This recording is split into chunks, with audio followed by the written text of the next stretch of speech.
एक knee replacement surgery कराने में क्या कॉस्ट आता है। तो फ्रेंड्स, आज हम लोग डिस्कस करेंगे कि एक नी रिप्लेसमेंट सर्जरी कराने में कितने पैसे खर्च होते हैं। कुछ दिनों पहले मैंने एक वीडियो बनाया था कि नी रिप्लेसमेंट सर्जरी क्या होती है और कैसे की जाती है, इसमें कितने दिनों तक हॉस्पिटल में रहना होता है और किस तरह से इसका रिहैबिलिटेशन होता है। तो ये आज का वीडियो उसी सीरीज का एक नेक्स्ट वीडियो है।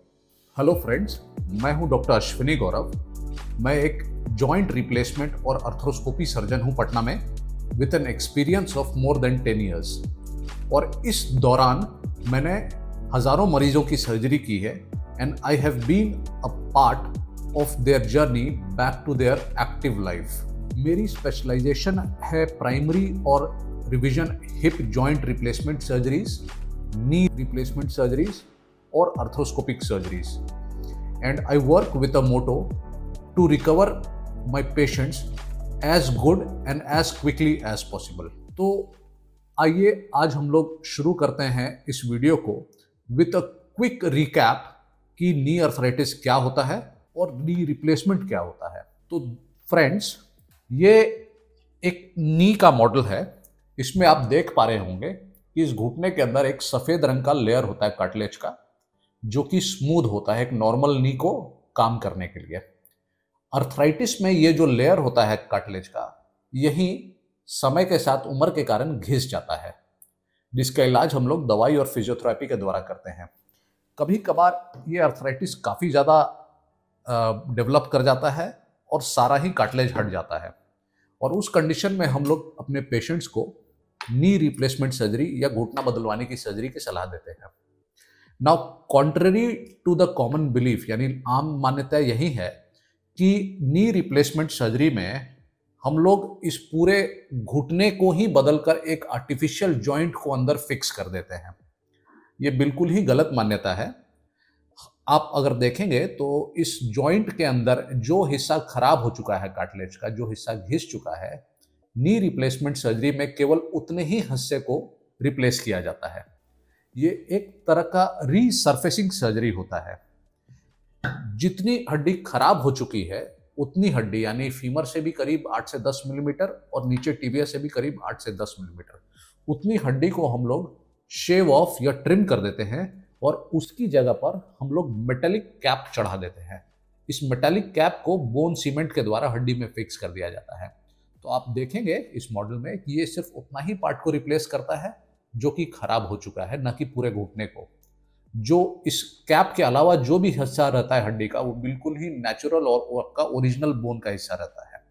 और चूंकि ये जो आर्टिकुलर पार्ट था, कार्टिलेज वाला पार्ट, ये मेटालिक कैप चढ़ चुका है, तो ये मूवमेंट को स्मूथ और पेनलेस बनाता है। Now coming to the question कि नी रिप्लेस कराने में क्या खर्च आता है।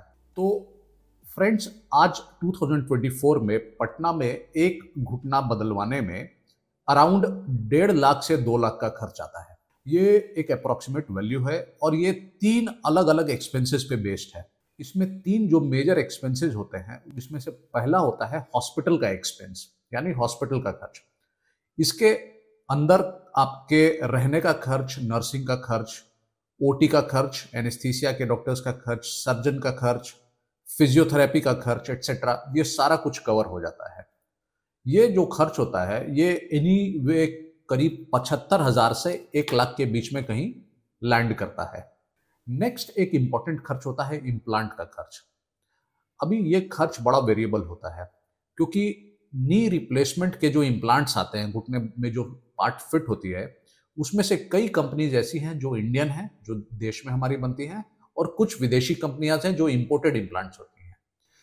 इन दोनों के अलावा कभी कभार हम लोग कुछ स्पेशल कोटिंग्स वाले इम्प्लांट भी लगाते हैं, और कभी कुछ अटैचमेंट्स की लगाने की भी जरूरत पड़ती है, depending upon the clinical scenario. तो हम लोगों ने पाया, मेरे पर्सनल एक्सपीरियंस में, यूजुअली 70,000 या उससे 70,000 या उससे कम में ही ज्यादातर यूजफुल इम्प्लांट्स आ जाते हैं। रेयरली ही हमें बाकी जो स्पेशल कोटेड इम्प्लांट्स या अटैचमेंट लगाने की जरूरत पड़ती है, लेकिन अगर कुछ उस तरह का अटैचमेंट्स लग रहे हैं तो मे बी ये खर्च 70,000 से ऊपर बढ़कर 1 लाख तक चला जाए। और लास्ट इंपॉर्टेंट खर्च हमारा होता है डिस्पोजेबल्स एंड कंज्यूमेबल्स का। ये अराउंड 25,000 टू 50,000 कहीं पर भी लैंड अप कर सकता है। इसके अंदर आपकी सारी मेडिसिन जो प्री ऑपरेटिवली, इंट्रा ऑपरेटिवली या सर्जरी के बाद चलती हैं, या सारी कुछ आती हैं।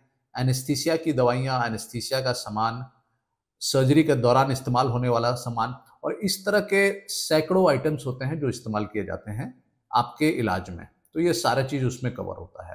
तो फ्रेंड्स, मैंने आज आपको ऑलमोस्ट सारी बातें कवर करके बताई, और ये जो कॉस्ट है ये एक अप्रोक्सीमेट कॉस्ट है जो कि मैंने आपको बताया। ये कॉस्ट कभी कभार थोड़ा बहुत ऊपर या नीचे जा सकता है, डिपेंडिंग कि आपको अर्थराइटिस के अलावा क्या और बीमारियां हैं, जैसे कि डायबिटीज हो गया या कोई कार्डियक डिसऑर्डर हो गए। इस तरह के अलग बीमारियों में हमें और अलग फिजिशियंस को इन्वॉल्व करने की जरूरत पड़ती है, जो कि आपका सर्जरी के पहले और बाद में आपको ऑप्टिमाइज करके रखते हैं, और इसके कारण आपका टोटल खर्च ऊपर या नीचे हो सकता है।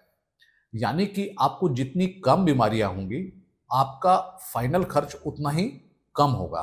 मैं अपने सारे पेशेंट्स को सलाह देता हूं एक हेल्दी लाइफस्टाइल और एक हेल्दी वेट मेंटेन करने के लिए, क्योंकि ये प्रैक्टिस ना ही आपको प्रेजेंटली आपकी सेहत के लिए अच्छा है, बल्कि अगर भविष्य में आपको घुटना या कूल्हा या कोई भी सर्जरी कराने की जरूरत पड़ रही है, तो फिर ये आपके फाइनल रिजल्ट्स और इवन फाइनेंशियली आपको हेल्प करेगा। ऑन दैट नोट, मैं आपसे विदा लेना चाहूँगा।